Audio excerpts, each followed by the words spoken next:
And good evening, everyone. Between the Slicks live once again. Wow, didn't think I'd ever get out of the state of Florida, much less in my vehicle. Thought I might need a boat, but things did become sunny and it did seem to dry up, and we were able to move forward with drag racing and getting back to South Carolina. Actually, my guest I'm going to have tonight, she's a South Carolinian herself, and her family is from this neck of the woods, and she is a third-generation driver, someone that I'm hoping has a lot of great success in her drag racing career. Pulled for her dad, pulled for her mom. When you lived in South Carolina, you definitely pulled for her mom, and she had a great career, and they both did. And dad was actually in the Gator Nationals as well himself. So we're looking forward to chatting with Megan Smith. Before we bring her on, we take a break. I do want to say thank you to Jeff Hart and OcalaTrailer.com. He was bringing the coverage this weekend on Top Alcohol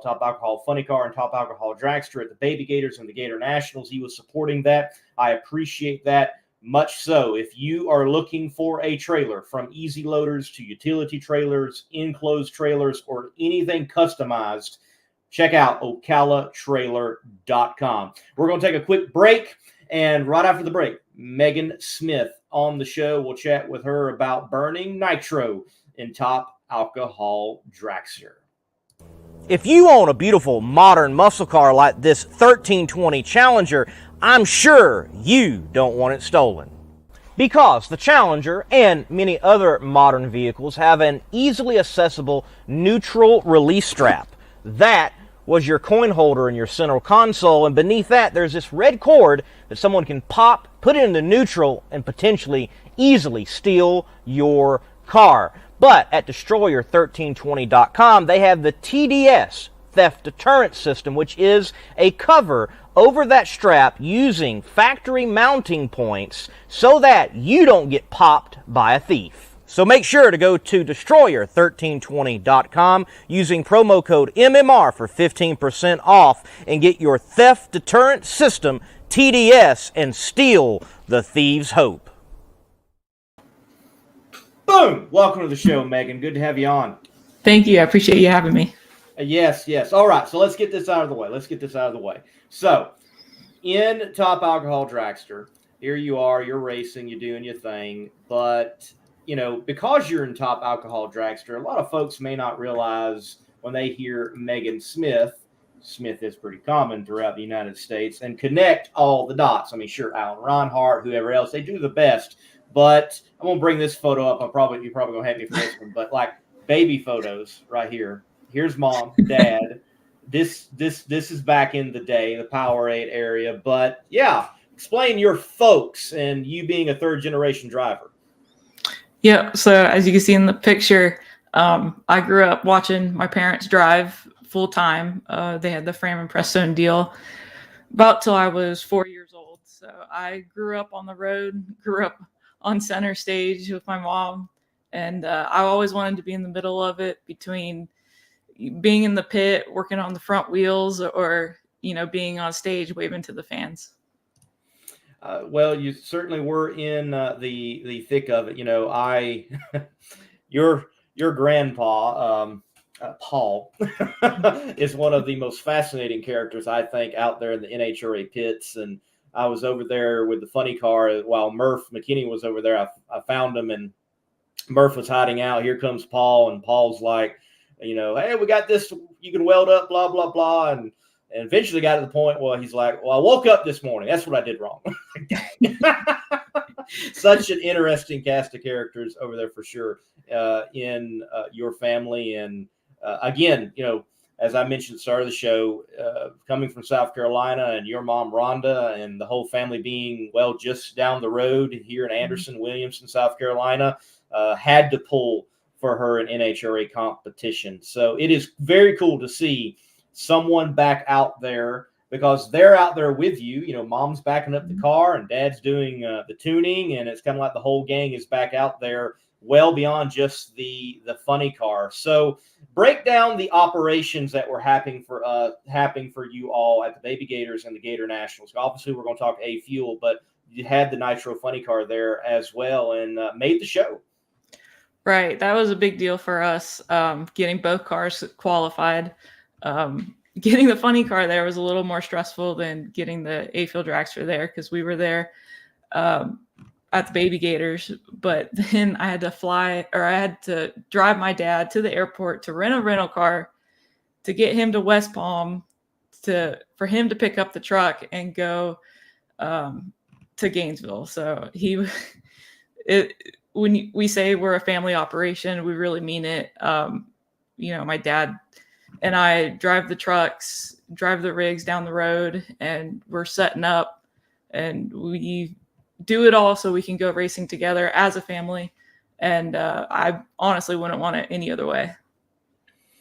Yes, very very tight knit operation, and that is good to see that out there. And drag racing certainly does avail to that, and you find these type of operations throughout. So, how long has it been now that you have been in the A-Fuel Dragster? If I'm not mistaken, you made a debut at the Southern Nationals, the last one. Is that correct? That is correct. That was, oh Lord, that was 2021, I believe. Yes. Mm-hmm. So this is my 4th year. Got my license, 3 years ago from Gainesville. Got my license at the baby Gators, and was graciously able to get that grade point so we could go to the last Southern Nationals, which was a huge deal for me and my family. That is my home track. I still call it my home track, even though it's not there anymore. So sad.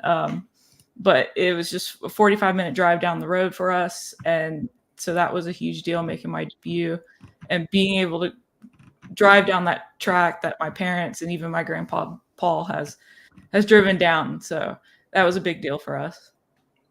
I understand exactly how you feel. I had hopes of making passes down that track in something far more powerful than a junior dragster, like I had done many years ago doing juniors there. But I did get to work with Foley Lewis Racing, Doug Foley, that last event. So it was cool. It was sad to know this is the last one at the home national event, and at least I got to work it. I got to be there on the line. I got to be there and be a part of it in some way, shape, form, or fashion. And I don't know if you've rode by lately, but the last time I went by, I just went by to see what has happened. It's just sitting there. I haven't even bulldozed it or anything. It is just sitting there. It's so sad. Yeah. It was very sad. Lease this place. Come on. Right. There's a huge market there in the Atlanta area, and I just hope one day someone will come in and build a track, and because the fans there are just amazing. Yes, amazing fans. They certainly love their drag racing, and they turned out for that event and events well before that one. And, I understand the NHRA selling it. There's been improvements made to Pomona. There's been improvements made to Gainesville. As bad as the rain and mud was, it used to be worse before all the drainage.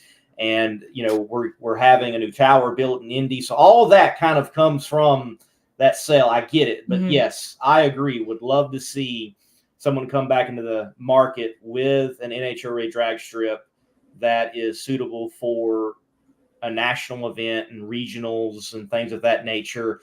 Atlanta Motor Speedway, they have got renderings of reconfiguring it and adding a theme park. And I hope maybe they'll add a drag strip and we get it back in the Atlanta market. Speaking of regionals, the only regional that happens in the Southeast right now is the Baby Gators. For yourself, a competitor in the Southeast, Division II, and for the others that I'm sure you speak with and chat with that are in Division II, how badly would another regional in the Southeast be desired? It would be huge just because, we have to travel over 9 hours, to the other nearest regional.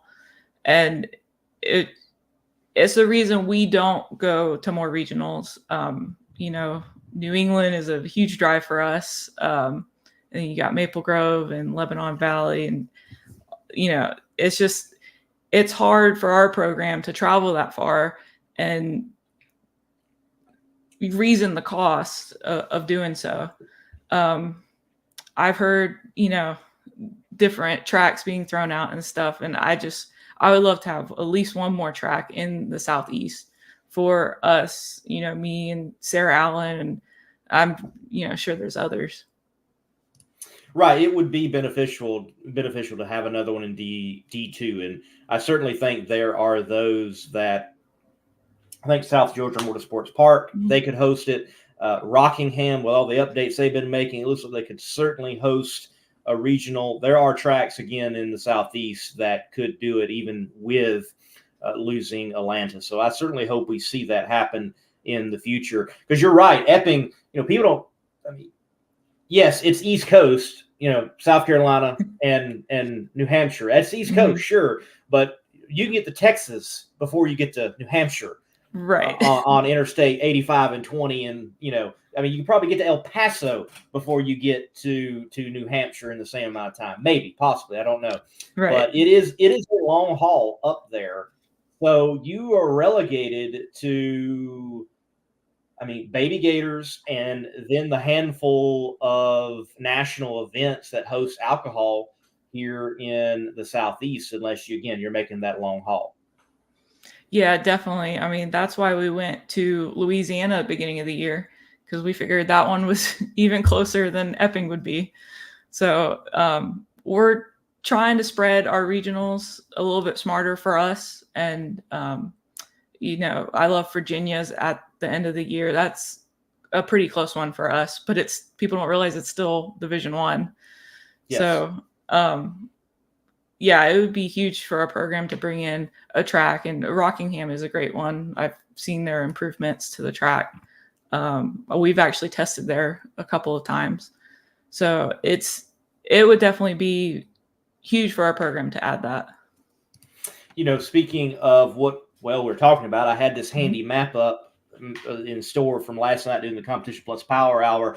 Folks, if you notice, right there above North Carolina and Tennessee, the state of Virginia, yes, it's actually not a part of the Southeast Division. It is a Division I area. So Virginia Motorsports Park is a part of NED, Northeast Division, and it is not in the Southeast. It seems so strange that is the case, but that is how the lines are drawn in the NHRA. And you even going over to Belrose this year, that would have been an out-of-region race for you. That's in good old D4, South Central. You can have out-of-regional races running for a regional championship. But, yeah, other than the Baby Gators, that is it for those in D2. And all of the rest in the East region, because alcohol is split up regionally and not divisionally to some extent, they're all up north. Very interesting for the Southeastern racer right now, for sure. Speaking of Belrose, Doug Core, he chimes in, oftentimes faithful watcher of the show, says you didn't have the results that you were looking for at Belrose, but he says it was great to see you and the team there. Belrose, yes, did not quite have going on the track what you all wanted. So break that down for me. But also, what a great crowd. What a great event anyway it was. So how was the time in Louisiana? Definitely. It was a definitely great crowd. Huge crowd for a regional. I was shocked to roll in on race day and see the fans in there before we were even in there. It's definitely an event we would love to go back to. But yeah, we were kind of in test mode. We figured usually our testing is before the Baby Gators, but we figured while we're at it, let's get some regional points in. That's something we lacked last year.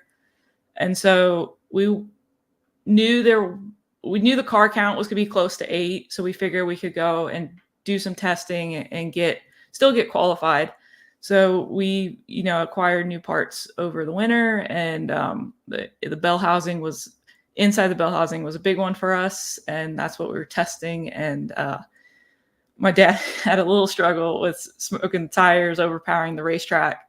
That's not to say Belrose wasn't a great track. I know there were some questions going on if it was a single lane track, but I don't believe it was. It was a great facility, and I think you have the case of people just testing there in different parts and pieces going into that.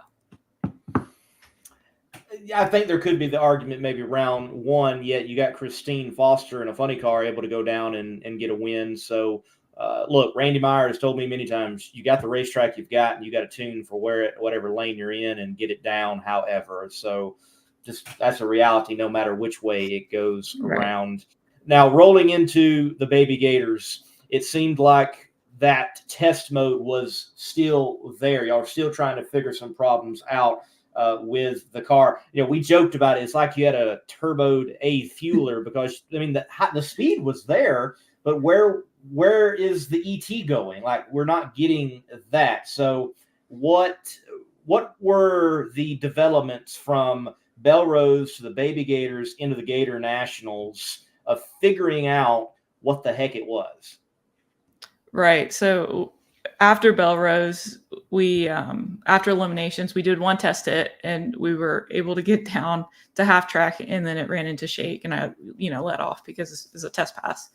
But when we went to Gainesville, we kind of carried that data with us. But Gainesville being a little bit better track, and they had to prep it every day because of the rain. It was just a whole different track, and what we learned in Belrose was not what was happening in Gainesville. So, yeah, getting the mile per hour was the most frustrating part, especially for my dad, because we kept looking at each other, and I know he was making the changes, and the car just wasn't responding. We made improvements in the bell housing, and that it's just something you have to learn over time. It took us a little bit longer than what we would have hoped. We didn't want it to come down to that last pass, for getting into the show in Gainesville. But we were still struggling with the half track shake, and then my dad backed it off a little bit, and then we were like, we can't even figure out how to make this thing shake anymore. Like, it just backed it off so much.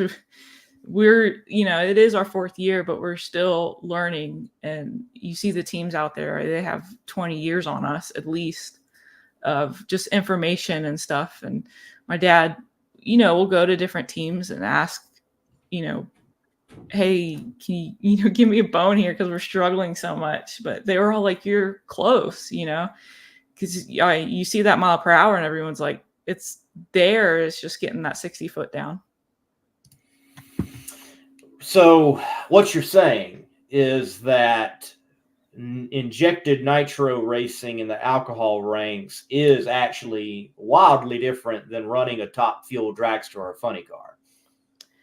Definitely. It has my dad scratching his head, so many times. There you go. The things are a challenge for sure, but we're able to work it out eventually. When we get through the marathon that is the Baby Gators, wow. Look, hats off to the NHRA for how hard they worked, but that was a challenging event. Finally, it is wrapped up within qualifying there on Friday for the Gator Nationals. And qualifying for the Gator Nationals Friday, a lot of drama, as you already alluded to. There were plenty of cars over the 16 spots in the dragster category, and going into the session, you were out and needed to bump yourself in. And it was one of those situations where, Sarah Allen was out, hadn't even got down the track, but makes their best pass of the weekend. They do bump in, but then later on they're bumped out. You're part of that process, and others bump her out and set the 16 car field, with Jeff Veal being the 16th car qualified. But talk to me about the relief. When did you know you were in? Because I'm curious. I imagine not everybody's running radios for you all in A Fuel. Maybe you are, maybe not. But explain to me when you finally realized I am in the Gator Nationals show. Yeah, so we are one of the teams that run radios. So my dad, he told me we ran the number to get in, and before that, I had gotten bumped out by Sarah, actually, and I was like, oh, here we go. Because, it's so stressful sitting in the car, hearing Alan Reinhart, telling you you've been bumped out. And then we pull up to the line. I'm already anxious and stressed out. And my dad's punching numbers in the box, and he's like, I'm doing the best I can, kid. And we always give each other a hug before the stressful moments, just because we know we're both trying our hardest out there. And but yeah, we pull up to the line, and I'm basically turning my switches on, and I hear Alan Reinhart say, "Megan Smith's the only one that can bump into the show now." I'm like, oh Lord. But it finally put me back in the seat on the 60-foot. And I was like, if this thing gets through the shake, it's got to be in. We got to make that number. And my dad radioed in, and that radio conversation I can't really say over the internet, but we were very excited over the radios. Very good. Very good. Yes. Made the show because, the Gator Nationals for you and your family, it is an important race. We may not at times see that entertainer funny car come out any other time except maybe Indy and maybe a Charlotte. It might just be the Gator Nationals, but with the ties of like dad's side with Florida and it being the Southeast as well, this is an extremely important event for the entire family. Encapsulate for us when we say Gator Nationals, what it means to the Smiths and the Hartmans. Yeah, it's huge. It's like my second home track. My grandpa being from West Palm, Gator Nationals, Smiths are always there, driving, tuning, both of us driving. I've been going baby Gators or the Gators since I was a baby. So it was huge. Our goal is always, if we're bringing a car out, our goal is to get it qualified no matter what. And I was actually, Saturday was a huge day because I had run first round, lost, and then ran ran over my dad's pit and made his run because we buckled each other in. And so I got him good to go, and he made the run. And then we weren't sure if we were going to run Q4 or not. And I looked at my grandpa, and I was like, I can pull the heads off this thing if you want. So he's like, pull them off. Let's go. So it was full action mode. And my dad was on the clutch. I was, on the heads. And luckily my grandpa brought in some help, and my dad brought in help from Kevin Kent and his team from Europe. So we were all hands on deck for that, and we got it turned around, and we were ready to make that Q4 run. But then the rain came in, and that was the one time the whole 2 weeks that we were very grateful for the rain, and it got him in the show. And it's huge. Gator Nationals is huge for my dad specifically. I mean, he's like, I don't care who rents out, who drives this car. I'm going to Gainesville, and I'm going to drive. That's the one show of the year that he has, full reign on that funny car, because that's his favorite event. So he got his one and only runner up there in 2003 in Top Fuel, and I know that was a huge party after that event. So Gator Nationals is as big as it gets for the Smiths. I hear you, and rightfully so. And it was good to see him make the show, and had a round one matchup that just almost. What did happen on the round one matchup? Because obviously, they don't ever get the story of like a John Smith or a Jim Campbell or anything. But in the pedaling that was happening, I think of like Buddy Ho. Buddy Ho almost had a shot against Bob Tasca, and we had a pedal fest between Cruz and Force. But there was a moment I was in the stands watching the film later on, and I'm like, "Oh, John!" And then it died, and I'm like, "Dang it!" So, what did happen in round one?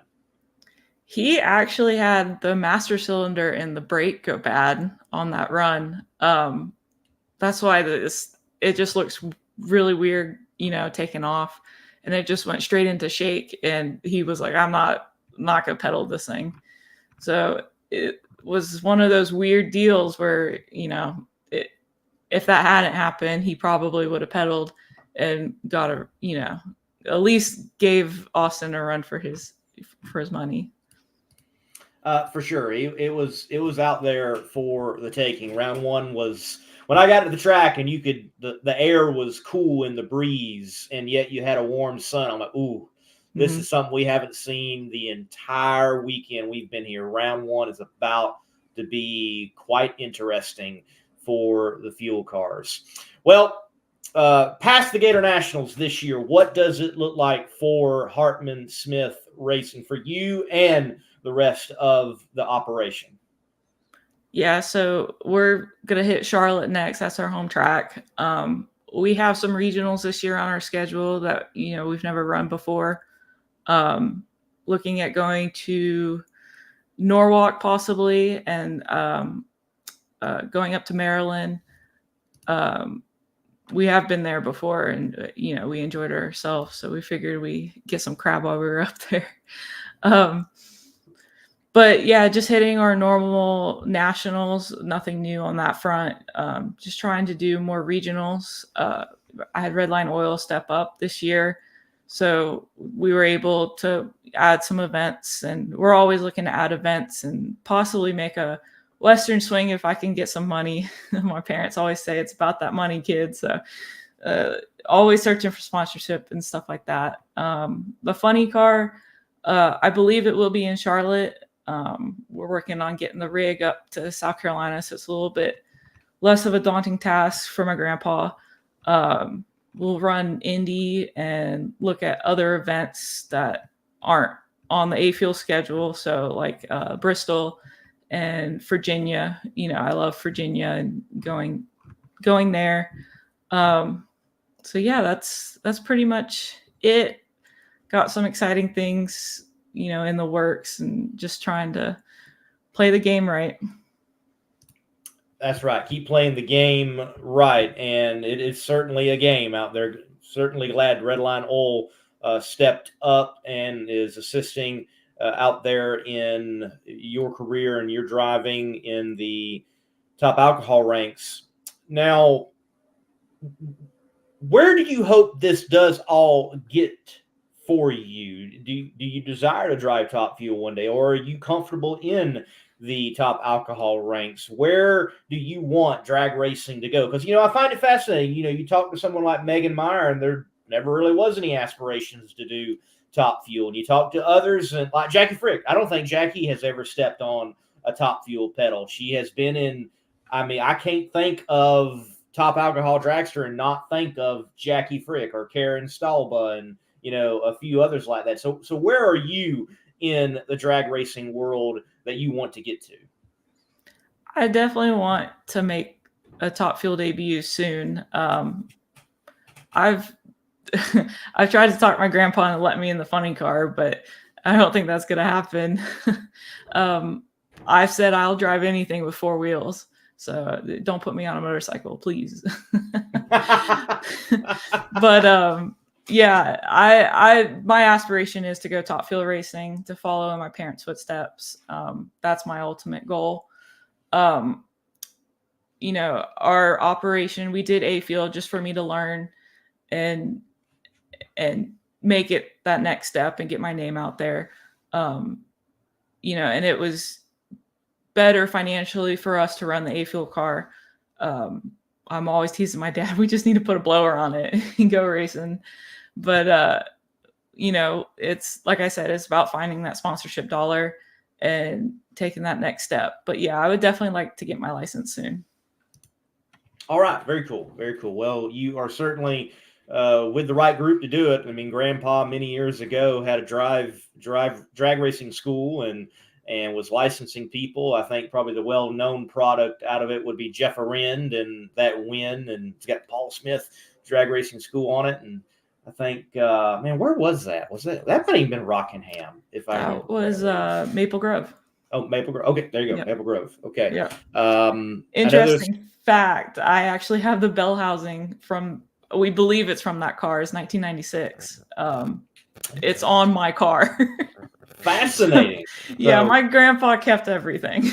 I can only imagine. And also, while we're talking, while that come up, your car has got some history. It's a McKinney, and it's been out there for a while. It's and then if it's not that one, I understand that there is another one that is a McKinney that has had some important names go through it to get back in the sport. Right. Mine's the red, white, and blue Paul Smith Racing School one. So I actually have the diecast somewhere up here. But it's the red, white, and blue one from 1997. So it's actually a year older than me, which I love to tease everyone about. But it runs perfectly as an A-Fuel car. It has low runs on it. But yeah, the big name that drove that car was Don Garlitz. He drove it against Shirley in the Millennial race. So I love to say I was, I'm in the same seat as Big Daddy. It's pretty cool.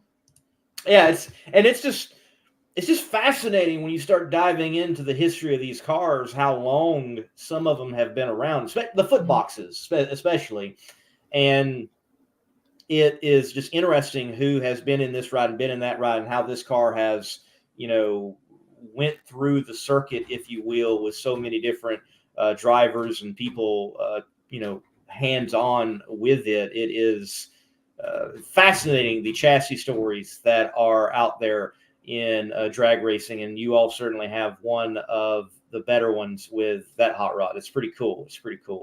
Well, I do want to ask you, I want to get your perspective, because you are a younger competitor, and I've asked this of like Sean Bellemere, and I've asked this of Jackie Frick.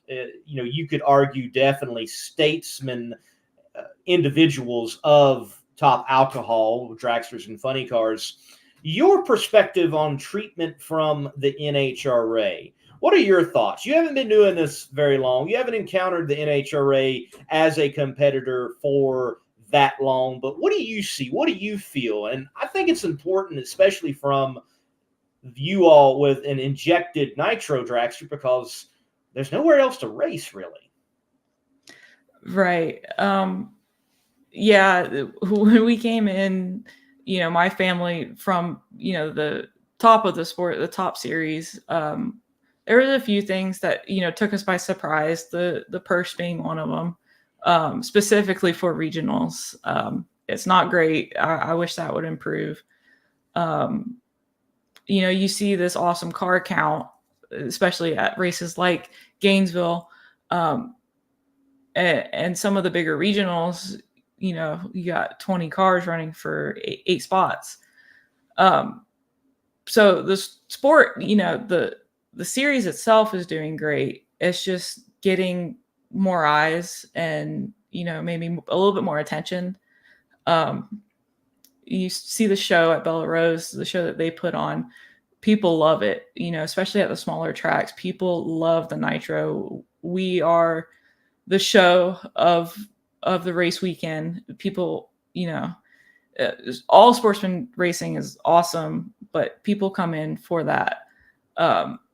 I think Maple Grove is doing a great job of their regional, making it a huge show, and seeing Night of Fire turn into a regional in Norwalk is great. I think more of that would help regionals, and a little bit higher purse would help. But like you said, there's no other place for us to race right now. Nitro Chaos had a great thing going, I thought. But then they, take the rear engine away. So I definitely think there needs to be another series to challenge NHRA and say, hey, we can treat these racers just like the big show. And obviously we know, on national events, we are not the show, but we still provide great racing. We still very close racing. Our diversity is spectacular. I mean, half the field is female competitors.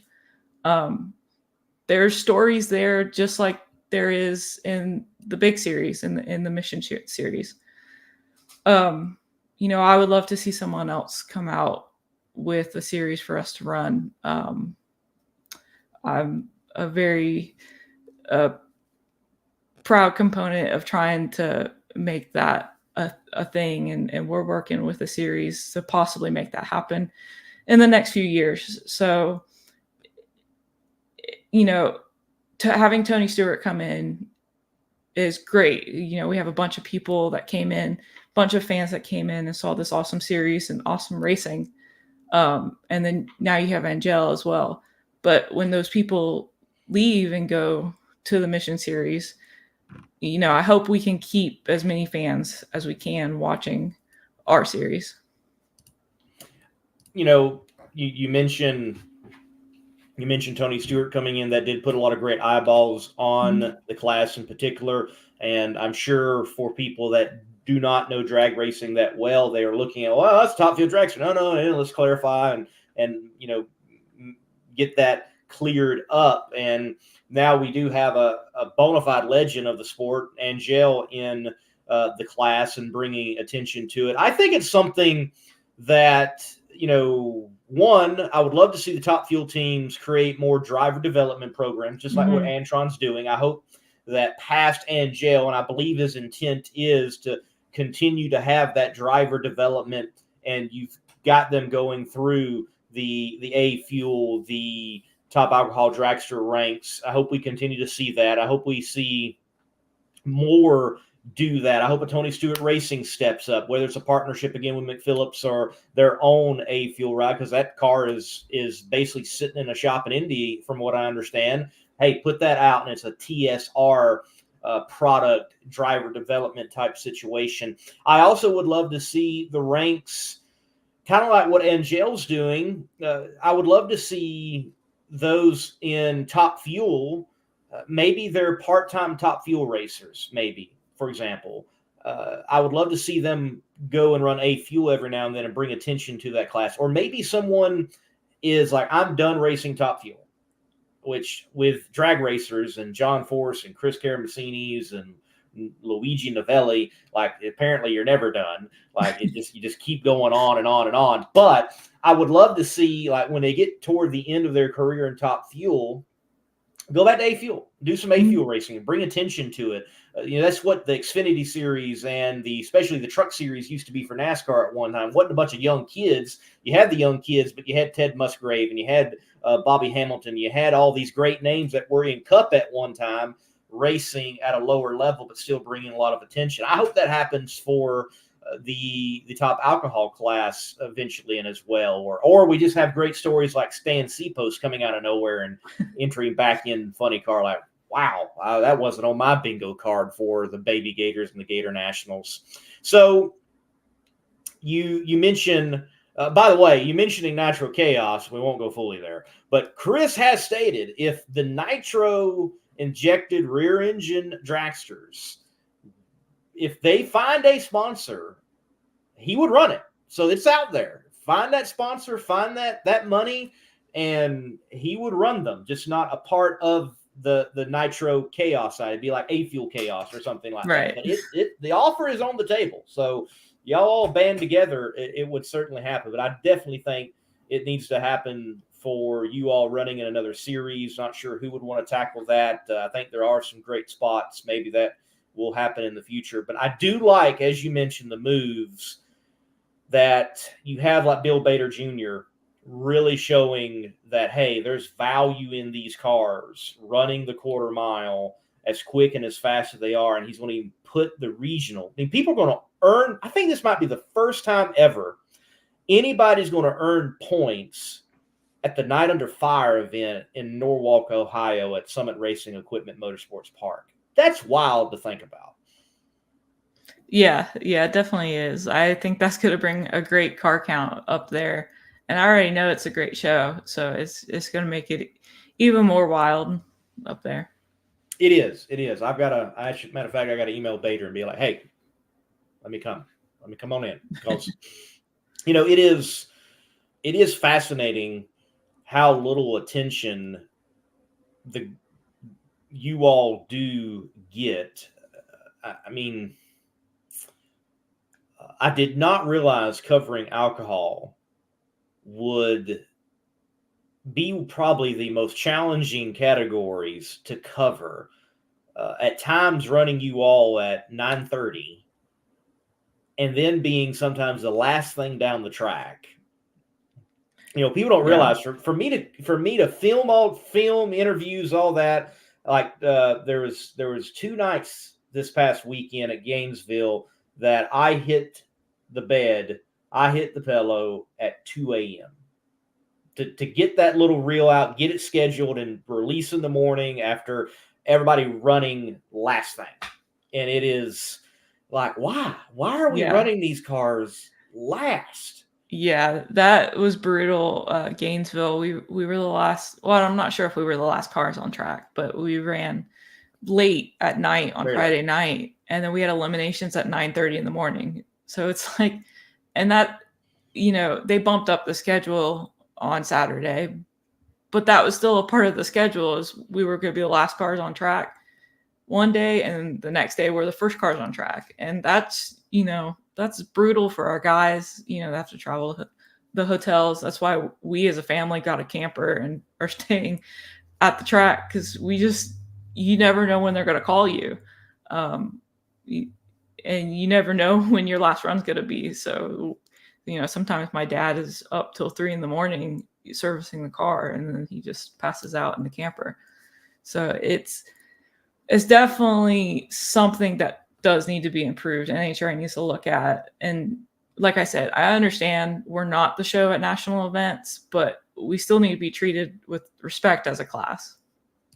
Completely agree. And I think something that needs to be considered is this A-fuel dragster and this methanol burning blown dragster and this top alcohol funny car, they require a bit different work to it than the super stocker. And nothing against the super stocker, don't get me wrong, but you got people on their back doing a bottom end, and you have other categories. They're able to roll in, they're able to fuel up, and they're on pavement and they're not doing much of anything to them. Right. Yeah, where's the balance there? Yes, I agree. Where is the balance there? Where is the balance? And look, I know everybody can't park on pavement unless you're at like a place like Z-Max or something.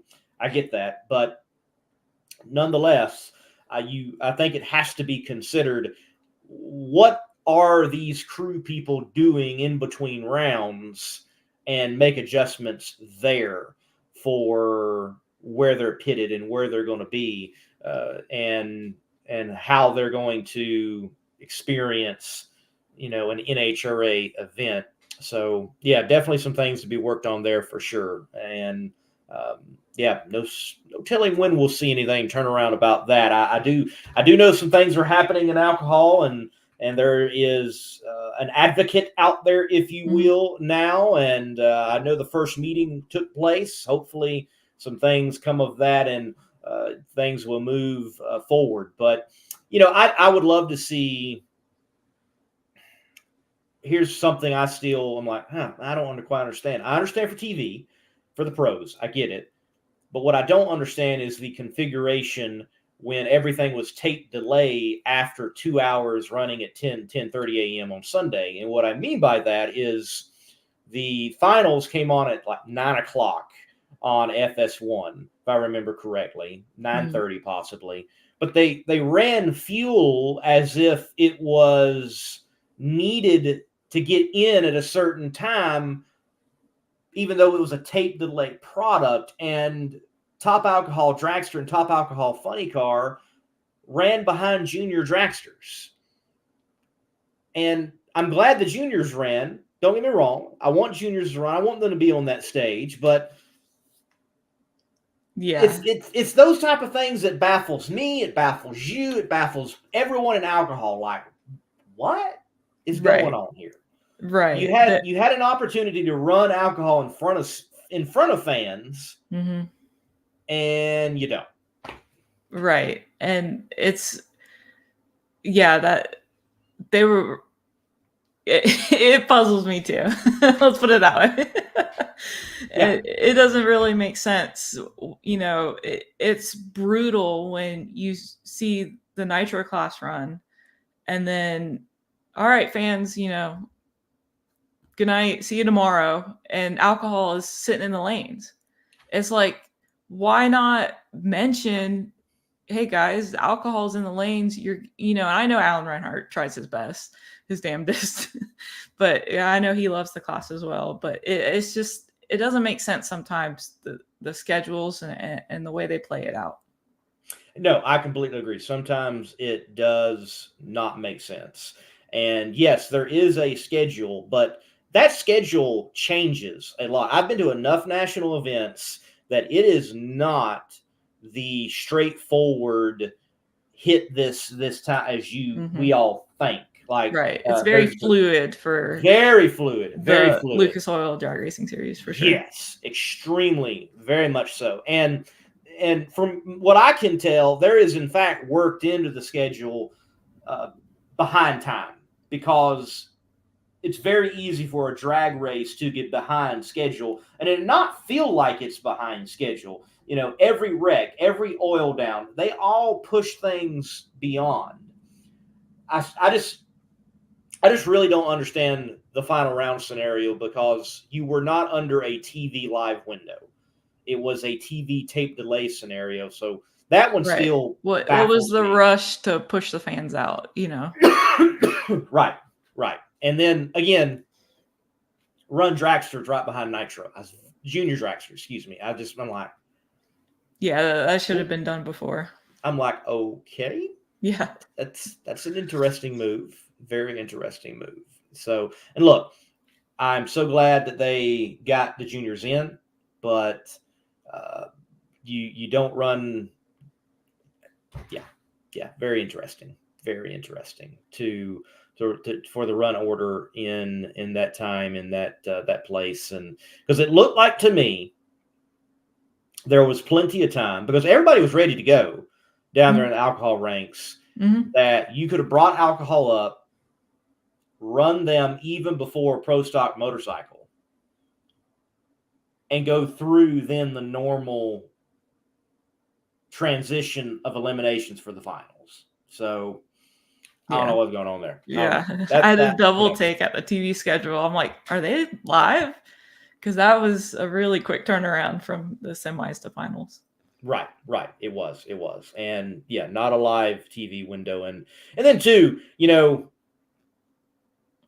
even if I remember correctly, I'll bring it up now. I looked ahead, and for you all, when it comes to the eliminations for top alcohol, that does eventually come on TV. Eventually.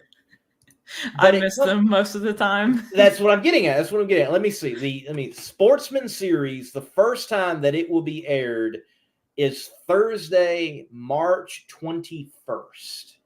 Woo. And it will come on. Actually, this one's actually at a decent time. It will come on 8 p.m. Eastern time. On FS1 or FS2? FS2. Yep. The first airing on FS1 is Sunday, March 24th at 5 a.m.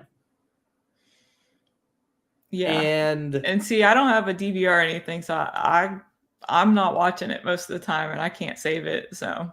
And guess what? That is the only time it's on FS1. Wow. Yeah. Wow. It's brutal, and they make a really good show. It's a good production most of the time, but it's just like most of the time. I think Jackie Frick had an issue in Vegas. She didn't even barely got interviewed for her win. So it's like the regional. Yeah. It was wrapping up the finals of the national event during on Monday, the regional. Yeah, but it was that weekend they had the regional coming up. But yes.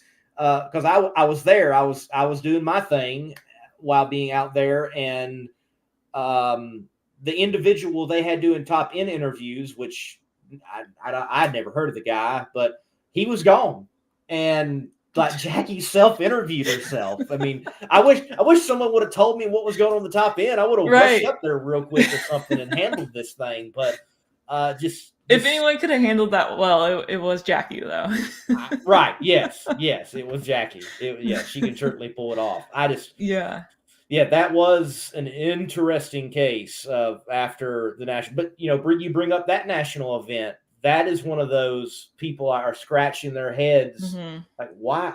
That was brutal to watch at home. I watched it live, on NHRA TV, and it's just like, I almost went to bed because, the time difference. I'm like, I don't even know if I want to stay up and watch this. It's terrible.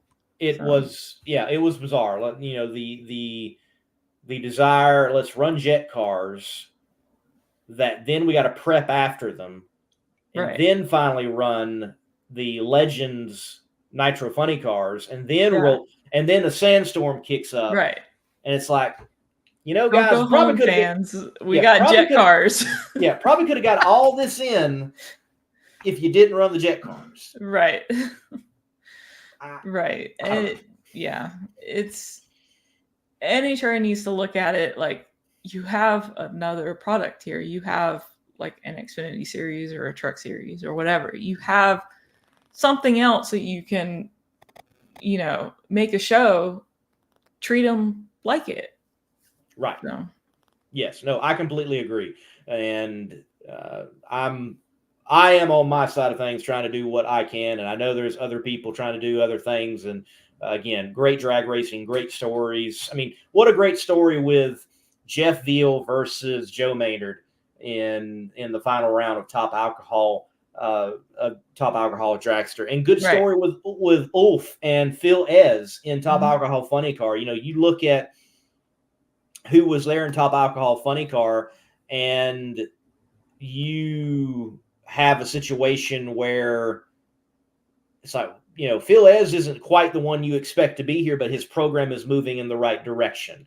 And, Ulf, he can jump up there and knock off anyone, but to come right out of the box from the Baby Gators on through, very, very fascinating. So some great storylines for sure out of the alcohol ranks. Well, Megan, look, last thing, so that people also understand this, your family helps out a lot of people in drag racing by making sure they don't walk on the grass or the asphalt. So what is the family most well known for? I don't want to say most well known for, but on the production side is very well known for out there in the drag racing world. Yep. So Hartman Enterprises is the family business, injection molding. And my grandpa Virgil made Ultrafloor, and that is a plastic flooring that you can put under your pit and keep, your projects clean, keep your crew members off the floor, off the ground, when it's wet, keeps them dry. Keep your tools, anything like that off the ground. I had multiple people come to me in Gainesville and, want them for their garage or for the pit area. And, we just shipped some out to Del Worsham today, actually. So it's a great product. You can message me and I'll give you the racer's discount. And we're just trying to push that a little bit more to the racers. I know there's some other competitive brands out there, but, we feel like we make a good flooring that is easy and light to travel with. My dad and I can set it up ourselves and roll with it down the road. Certainly, it makes the pits nice, and it's a step up certainly from just a pit mat, and has been a great product that is highly visible out there in the drag racing world and beyond. Like I said, people use it in their garages and many other places, and it is a tremendous product to get you up off of concrete, asphalt, grass, whatever, as that layer, that barrier. And you all are impacting drag racing in so many ways, and we hope that you have a great impact in Top Alcohol Dragster and beyond. So keep up the good work, Megan, and thank you for your time tonight coming on the show. We appreciate it. Thank you. I appreciate it. And we'll let you go, and we'll say thanks to a sponsor of yours, because I got the Redline Oil commercial from Competition Plus Power Hour. So we'll say that. Redline. Take care, Megan. Thank you. Appreciate it. Reliability to drive thousands of miles. Confidence for those who fly high. Redline Oil products give you the power to crush the competition. And a track record of being the best. Redline Oil Products. You push it to the limit, we'll protect it. All right, folks, thank you for tuning in. Thank you for hitting the like button. And if you have not, hit that like button for me. Hit the share button. Subscribe to Monday Morning Racer on YouTube. You can see the top alcohol action in review, the reports from the Baby Gators and Gator Nationals there from Gainesville Raceway. Also, you can see the reports from Belrose. You can see all the action from Belrose. And I will also be working on the round-by-round eliminations products. Hopefully, they're out before the TV version, but you'll be able to see it anytime at your convenience instead of FS1 and FS2 right here on the Monday Morning Racer YouTube channel. Round-by-round action of Top Alcohol Funny Car and Top Alcohol Dragster, including interviews with the drivers and crew members of the classes from the Baby Gators and the Gator Nationals. Tremendous storylines. You have Josie Maynard in a debut, winning the Baby Gators, winning the Gator Nationals, a double up in a debut with Samsels Racing. The Samsels certainly know how to tune a hot rod, and they have such a great opportunity with the pairing of Josie Maynard and Samsels Racing. Really looking forward to them having a tremendous year as they go for a world championship. And you have the defending world champion, Julie Natus, really having a slow start. Last year, she did the double up at the Gator Nationals and the Baby Gators. Well, she goes out early, well, not early in round one since, but out in the semifinal matchup at Belrose. She goes out round one in the Baby Gators. She goes out in the semifinals of the national event, the Gator Nationals. So having a slower start to her year.